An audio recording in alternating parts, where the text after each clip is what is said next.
जय हिंद। इसके पहले वाले क्लास में हम लोग अनुच्छेद 1 से लेकर के 51 तक पढ़ चुके हैं, यानी भाग 1, 2, 3, 4 को हम लोग भली भांति पढ़ चुके हैं। चलिए फटाफट रिवीजन करते हैं। सबसे पहले आपको हम भाग 1 में बताए थे, याद कीजिए, भाग 1 अनुच्छेद 1 से लेकर के 4 तक था। क्या था?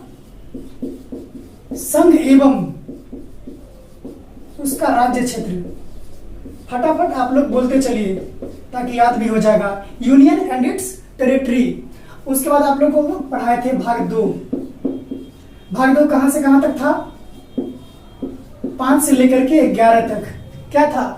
नागरिकता का आधार, बेसिस ऑफ सिटीजनशिप। नागरिकता का आधार। उसके बाद वेरी वेरी इंपॉर्टेंट आपको हम पढ़ाए थे भाग 3 अनुच्छेद 12 से लेकर के 35 तक। वो हमारा क्या था? मौलिक अधिकार, हमारा फंडामेंटल राइट्स। ठीक है। और भारत की आजादी के टाइम पे वो बहुत सारी अधिकार था, बहुत सारा हम मतलब फैसिलिटीज थी जिनको नहीं दिया गया, उसको रखा गया था हमारा भाग 4 में। भाग 4 कहां से कहां तक है? अनुच्छेद 36 से लेकर के 51 तक दिया गया है। उसको बोलते हैं राज्य की नीति निर्देशक तत्व, directive principle of state policy. ये 4 पार्ट ऑफ इंडियन कॉन्स्टिट्यूशन हम लोगों का खत्म हो चुका है। ठीक है। आगे हम लोग शुरू करेंगे भाग 5। बहुत इंपॉर्टेंट है। अगर भाग 5 हम लोग पढ़ लेंगे, इसका मतलब कि इंडियन कॉन्स्टिट्यूशन जो हमारा इंडियन पॉलिटी है उसका 50% कवर कर लेंगे। सिर्फ हमारा भाग 5 ही 50% कवर कर लेगा। चलिए भली भांति इसको हम शुरू करते हैं, समझते हैं। ध्यान दीजिएगा अच्छे से, बहुत ही इंपॉर्टेंट है भाग 5। ये भाग 5 कहां से कहां तक दिया गया है? अनुच्छेद 52 से लेकर के 151 तक। अकेले अनुच्छेद 5 में 52 से लेकर के 151 तक आर्टिकल दिया गया है। ठीक है। और इसमें बात कहा गया है संघ का। किसका बात किया गया है? संघ का। याद कीजिएगा, ये पूरे भाग में हम लोग विचार विमर्श करेंगे संघ के बारे में। संघ का मतलब सेंट्रल गवर्नमेंट। अब सेंट्रल गवर्नमेंट में कौन कौन सा पद होता है, वो गवर्नमेंट कैसे चलती है, सेंट्रल गवर्नमेंट में जो राष्ट्रपति काम करते हैं, प्रधानमंत्री काम करते हैं, चीफ जस्टिस ऑफ इंडिया मतलब सुप्रीम कोर्ट होती है, वो सभी चीजों के बारे में हम लोग अनुच्छेद 5 में चर्चा करेंगे। बहुत ही इंपॉर्टेंट है ये। अगर पढ़ लिए, मान लीजिए कि इंडियन पॉलिटी का बहुत आधा हिस्सा खत्म हो गया है। ठीक है। अब देखिए इसमें हम लोग क्या क्या पढ़ेंगे, उस चीज पर पहले फोकस करते हैं थोड़ा सा। राष्ट्रपति जी के बारे में इसमें हम पढ़ेंगे, उसी में हम लोग उपराष्ट्रपति को ऐड करते हैं। उपराष्ट्रपति, वाइस प्रेसिडेंट ऑफ इंडिया, फिर प्रधानमंत्री, फिर वाइस प्राइम मिनिस्टर। ठीक है। उसके बाद क्या पढ़ेंगे? अटॉर्नी जनरल, एजी, सीएजी। अब क्या है कि संसद के बारे में हम लोग इसी में पढ़ेंगे। संसद, जैसे ही बात होगी संसद की तो क्या होता है? लोकसभा, राज्यसभा और राष्ट्रपति जी भी आपको हम पहले क्लास में पढ़ाए थे और इसमें भी अच्छे तरीके से पढ़ाएंगे कि संसद के 3 प्रमुख अंग होते हैं। लोकसभा, राज्यसभा और राष्ट्रपति भी संसद के अंग होते हैं। तो इसमें हम लोग चर्चा करेंगे लोकसभा का और राज्यसभा का, क्योंकि राष्ट्रपति का सबसे पहले ही शुरुआत हम लोग करेंगे। ठीक है। अब क्या है कि एमपी, मेंबर ऑफ पार्लियामेंट, तो इसकी हम लोग बात क्या करेंगे? जैसे लोकसभा में भी इसका मेंबर होता है और राज्यसभा में भी इसका मेंबर होता है, उसकी भी चर्चा हम लोग इसी भाग 5 में करेंगे। ठीक है। और इसी संसद में, पार्लियामेंट में जो काल होता है, जैसे ना प्रश्न काल होता है, शून्य काल होता है, या कोई बजट पेश होता है, रक्षा बजट हो गया, रेल बजट हो गया, उस सभी चीजों के बारे में हम लोग इसी पार्ट 5 में हम लोग पढ़ेंगे। ठीक। सबसे पहले हमारा क्या है, राष्ट्रपति के बारे में पढ़ना है। राष्ट्रपति जी के बारे में हम लोगों को डिटेल्स में पढ़ना है इस पार्ट 5 में। देखिएगा जरा,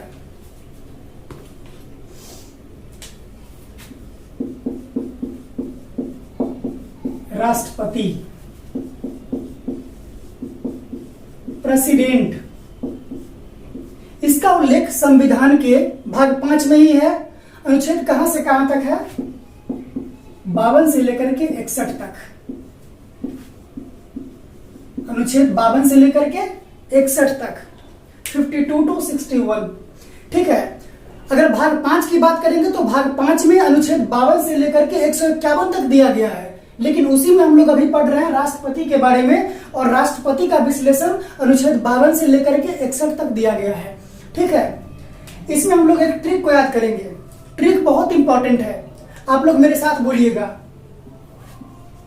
देखिए क्या है, पकानी,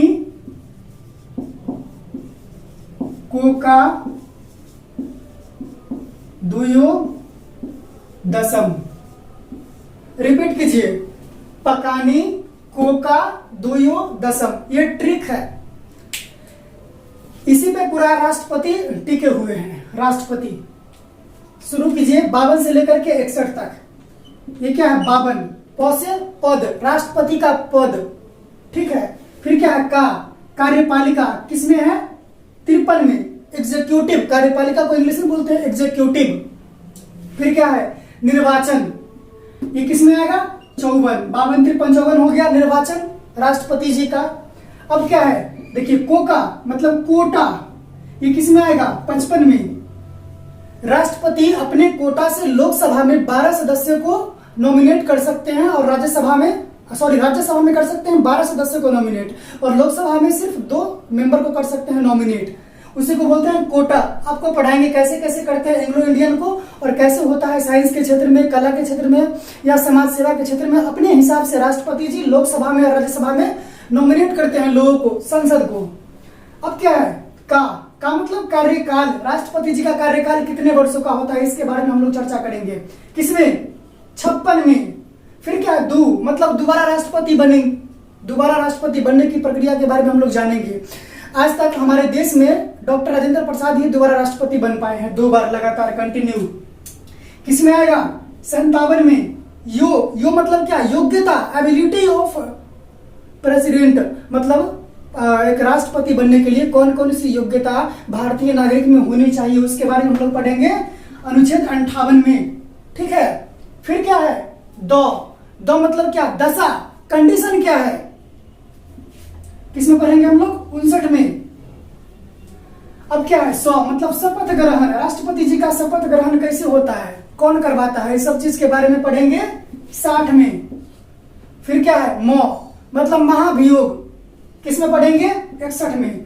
महाभियोग को इंग्लिश में बोलते हैं इम्पीचमेंट, मतलब राष्ट्रपति जी को प्यार से लतियाना जुतियाना को ही बोलते हैं इम्पीचमेंट।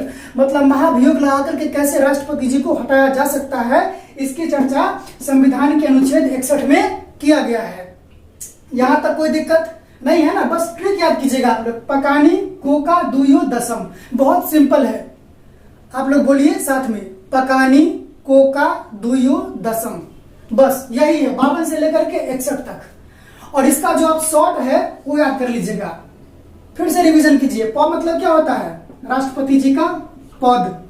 फिर का मतलब कार्यपालिका, एग्जीक्यूटिव, फटाफट लिखिए। नी मतलब निर्वाचन, इलेक्शन कैसे होता है राष्ट्रपति का, इसके बारे में। फिर क्या है, को मतलब कोटा, राष्ट्रपति जी का कोटा। फिर क्या है, का, यहां है का मतलब कार्यकाल, उनकी अवधि, पीरियड। दो मतलब क्या होता है, दोबारा। यो 58 में क्या है, योग्यता, उनकी एबिलिटी। फिर क्या है, दो मतलब दशा, कंडीशन। 100 मतलब शपथ। फिर क्या है, 61 में महाभियोग। बस यहां तक हम पढ़ लेंगे, इसका मतलब राष्ट्रपति जी खत्म। इसको हम लोग बारी बारी से पढ़ते हैं, ध्यान दीजिएगा। इसके बाद आपका एक प्रश्न भी किसी एग्जाम में नहीं छूटेगा। बस यही है, यही ट्रिक पे पूरा राष्ट्रपति जी टिके हुए हैं। अब बारी बारी से हम लोग शुरू करते हैं 52 से लेकर के 61 तक। सबसे पहले हमारा दिया गया है 52। 52 में क्या है? पद, राष्ट्रपति का पद। ये कहां से लिया गया है? एग्जाम में प्रश्न पूछता है कि राष्ट्रपति का पद जो है अनुच्छेद 52 में, ये कहां से लिया गया है? देखिए, बहुत लोग कंफ्यूज करके मार देता है अमेरिका। अमेरिका में राष्ट्रपति के पास कितना पावर होता है, जरा सोचिए। डोनाल्ड ट्रंप जो है उनके पास सारा पावर है, लेकिन क्या हमारे यहाँ जो राष्ट्रपति जी हैं, प्रेसिडेंट है, उनके पास उतना ही पावर है? जरा सोचिए, नहीं। ये ब्रिटेन से लिया गया है। ब्रिटेन को बोलते हैं शॉर्टकट में यूके, यूनाइटेड किंगडम। राष्ट्रपति का पद हमारे यहाँ ब्रिटेन से लिया गया है, ठीक है। यानी कि ब्रिटेन की जो महारानी होती है राष्ट्रपति, उसके समान हमारे यहाँ राष्ट्रपति होते हैं, ठीक है। अब देखिए 53 में क्या है, फटाफट बोलिए। पका का मतलब कार्यपालिका, कार्यपालिका, एग्जीक्यूटिव। अब ये जो एग्जीक्यूटिव है, ये भी दो टाइप के होते हैं, ठीक है। एक तो होता है रियल एग्जीक्यूटिव और एक होते हैं ऑफिशियल, मतलब वास्तविक और औपचारिक। हमारे यहां जो रियल में पावर है वो किसके पास है? प्राइम मिनिस्टर के पास है। राष्ट्रपति जी क्या है? वो तो सिर्फ साइन करते हैं लास्ट में, बस मोहर मार देते हैं, उसके लिए ही राष्ट्रपति है, ठीक है। कोई भी प्रस्ताव, कोई भी बिल जब पास होता है लोकसभा से, राज्यसभा से, उसके बाद किसके पास जाता है? राष्ट्रपति जी के पास जाता है। राष्ट्रपति जी ही लास्ट में ठप्पा लगाते हैं, मुहर लगाते हैं उस पर, तब जाकर के वो बिल पास होता है, वो कानून बनता है। तो हमारे यहाँ जो रियल जो एग्जीक्यूटिव होते हैं, वास्तविक कार्यपालिका, वो कौन होते हैं? PM, prime minister. और जो ऑफिशियल है, नाम मात्र के हैं, जैसे नहीं देखते हैं परिवार में फूफा जी का क्या कंडीशन होता है, कितना इज्जत, कितना रिस्पेक्ट है, कितना काम है, उतना ही हमारे देश में राष्ट्रपति जी का काम है। औपचारिक कौन हो गए? हमारे राष्ट्रपति जी हो गए, प्रेसिडेंट हो गए। यहां तक किसी को कोई दिक्कत नहीं होना चाहिए। मतलब कार्यपालिका, एग्जीक्यूटिव की बात किया गया है अनुच्छेद 53 में, जिसमें होता है दो एग्जीक्यूटिव, एक रियल एक ऑफिशियल। रियल में कौन आ गया? हमारे प्राइम मिनिस्टर आ गए, और जो ऑफिशियल औपचारिक राष्ट्रपति जी हैं, ठीक है। अब देखते हैं 54, 54। इसमें क्या है? निर्वाचन। 54 में है राष्ट्रपति का निर्वाचन, election of president.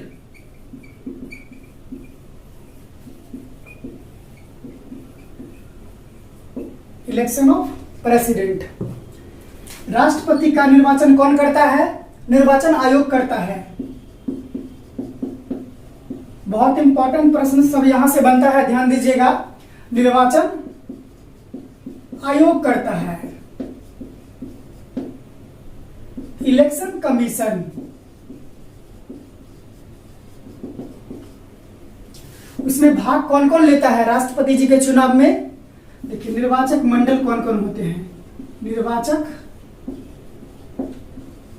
Mandal, electoral committee, ये बात तो हम लोग जानते ही हैं कि राष्ट्रपति का चुनाव अप्रत्यक्ष रूप से होता है, यानी कि राष्ट्रपति जी का चुनाव हम लोग डायरेक्टली नहीं करते हैं। सबसे पहले हम लोग चुनते हैं संसद को, मेंबर ऑफ पार्लियामेंट को, एमपी को चुनते हैं, विधायक को चुनते हैं, और वो जाकर के हमारे बदले में राष्ट्रपति का चुनाव करते हैं। राष्ट्रपति के चुनाव में कोई भी भारतीय नागरिक डायरेक्ट रूप से भाग नहीं लेता है, ठीक है।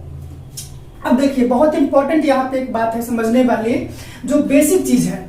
सबसे पहले देखिए, एक हमारा देश हो गया, हमारा संघ है, और दूसरा हमारा राज्य है, हमारा स्टेट है, ठीक। देश में क्या होता है? संसद होता है, संसद।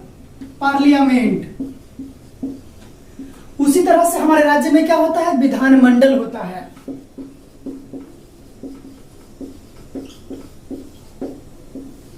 ये कहाँ है संसद, दिल्ली में है ना जी। किसको बोलते हैं संसद, मतलब एक घर है उसी को बोलते हैं संसद। एक घर है वहां, एक बिल्डिंग है, उसको बोलते हैं संसद। अब इस संसद का दो पार्ट है, एक है लोकसभा, दूसरा है राज्यसभा। कोई दिक्कत, हमारे देश में होता है ना जी संसद, तो बिल्डिंग का नाम है संसद, पार्लियामेंट। उसमें दो कमरा है, दो हॉल है कहिए तो, एक लोकसभा का दूसरा राज्यसभा का है। उसी तरह से स्टेट में होता है विधानमंडल,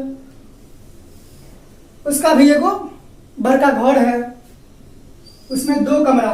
ठीक है, एक होता है विधानसभा और दूसरा होता है विधान परिषद। ध्यान दीजिएगा, विधानसभा और विधान परिषद। यहां तक कोई दिक्कत नहीं होना चाहिए आपको। अब क्या है कि राष्ट्रपति के चुनाव में ये जो लोकसभा के मेंबर होते हैं ये तो भाग लेंगे ही, और फिर जो राज्यसभा के मेंबर होते हैं ये भी भाग लेंगे।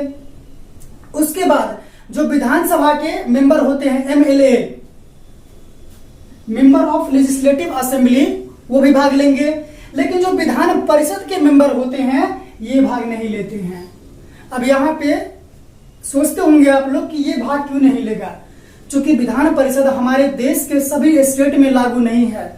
अभी फिलहाल में 7 स्टेट में ही है ना, बिहार में है, यूपी में, झारखंड में है, जम्मू कश्मीर में है, शायद वहां भी तो हट गया है, तो कुछ ही स्टेट में है। तो अगर मान लीजिए राष्ट्रपति के चुनाव में विधान परिषद भी भाग लेगा तो वहां पर वोट कैसे हो सकता है कि कोई राज्य वोट करेगा कोई राज्य वोट नहीं करेगा। तो यहाँ पे क्या हो जाएगा, अनबैलेंस हो जाएगा। तो इसको देखते हुए विधान परिषद को अनुमति नहीं है कि राष्ट्रपति के चुनाव में वो अपना भागीदारी सुनिश्चित करे। ठीक, अब यहां जरा बात समझिएगा, ये जो राष्ट्रपति होते हैं, प्रेसिडेंट हमारे भारत के, ये अपने मन से अगर राष्ट्रपति वो बन गए तो अपने मन से राज्यसभा में 12 लोगों को मेंबर बना सकते हैं। राज्यसभा के सांसद के रूप में 12 लोगों को वो मनोनीत मतलब कि नॉमिनेट कर सकते हैं। वो 12 लोग हो सकते हैं कि साइंस के क्षेत्र में बड़ा अच्छा काम किए होंगे, कला के क्षेत्र में अच्छा काम किए होंगे, वो वैज्ञानिक होंगे, या कोई मतलब बुझिए समाज सेवी होंगे बहुत बड़े। तो इस बेसिस पर राष्ट्रपति जी अपने मन से 12 लोगों को राज्यसभा में नॉमिनेट कर सकते हैं, राज्यसभा का सांसद बना सकते हैं।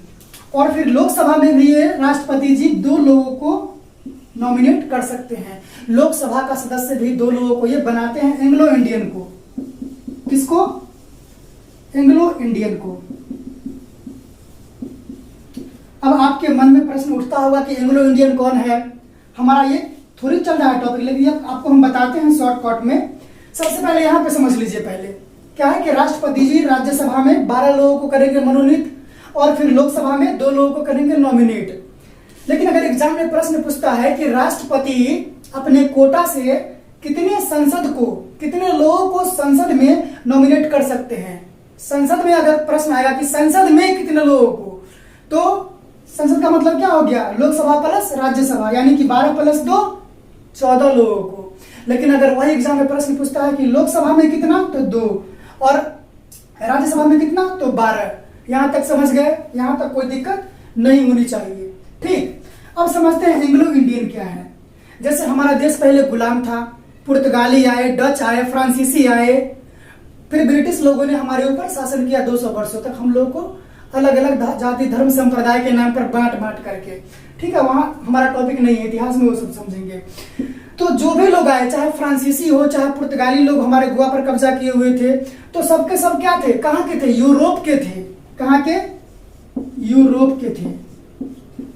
अब क्या है कि ये यूरोप के लोग हमारे देश में आए, शासन किए, कब्जा किए, और उसके बाद बहुत सारे यूरोप के लोग जो है हमारे यहाँ की महिला के साथ शादी कर लिए, तो बच्चे हो गए।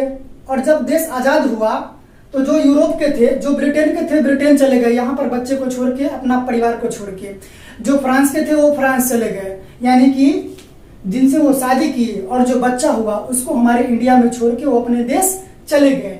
अब क्या है कि इनका जो मान सम्मान, इनका जो हित है, उसकी रक्षा, उनकी रक्षा का ख्याल कौन रखेगा, तो जो यूरोप के लोग हैं, यूरोप के मतलब कि जिनकी शादी यूरोप के लोगों से हुई थी उसी को बोलते हैं एंग्लो इंडियन, जो यहाँ हमारे देश में है जिनकी शादी यूरोप के लोगों से हुई थी।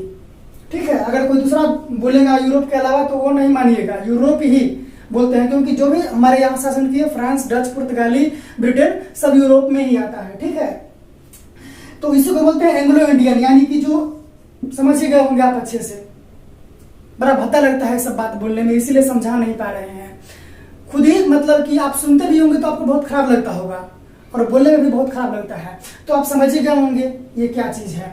यहाँ तक समझ गए, अब आगे हम लोग समझते हैं। ठीक है, यहाँ तक तो कोई दिक्कत नहीं है कि लोकसभा का मेंबर, राज्यसभा का मेंबर और विधान परिषद का मेंबर, विधानसभा का मेंबर ये राष्ट्रपति के चुनाव में भाग लेंगे, लेकिन विधान परिषद का मेंबर राष्ट्रपति के चुनाव में भाग नहीं लेंगे। अब जरा यहाँ पर हमको बताइए कि राष्ट्रपति के बारे में हमको कहा गया है कि दोबारा भी राष्ट्रपति बन सकते हैं चुनाव लड़के। तो अगर राष्ट्रपति किसी 12 लोग को राज्यसभा में और 2 लोग को लोकसभा में कर देंगे नॉमिनेट अपने हिसाब से, अपने मन से, तो अगली बार जब चुनाव होगा तो ये लोग क्या सोचेंगे कि हम तो राष्ट्रपति के सिफारिश से ही यहाँ तक पहुंचे हैं, तो अगली बार ये जो 12 लोग हैं और ये जो 2 लोग हैं पक्का राष्ट्रपति को प्रमोट करेंगे, पक्का उन्हीं को वोट करेंगे। ये क्यों? क्योंकि राष्ट्रपति की वजह से ही यहाँ ये मेंबर बने हैं। तो वोट का गलत मतलब नुकसान नहीं हो, इसलिए ये जो 12 + 2 14 लोग जो नॉमिनेट किए गए हैं इनको वोट करने का अधिकार राष्ट्रपति के चुनाव में नहीं दिया गया है, क्योंकि ये लोग पक्का अगली बार राष्ट्रपति को चुनाव में वोट देंगे, क्योंकि राष्ट्रपति जो राष्ट्रपति इनको यहाँ तक पहुंचाया है उनको तो पक्का सपोर्ट करेंगे ही करेंगे। तो वोट का मिसयूज नहीं हो, इसलिए इन लोगों को राष्ट्रपति के चुनाव में वोट से बाहर रखा गया है।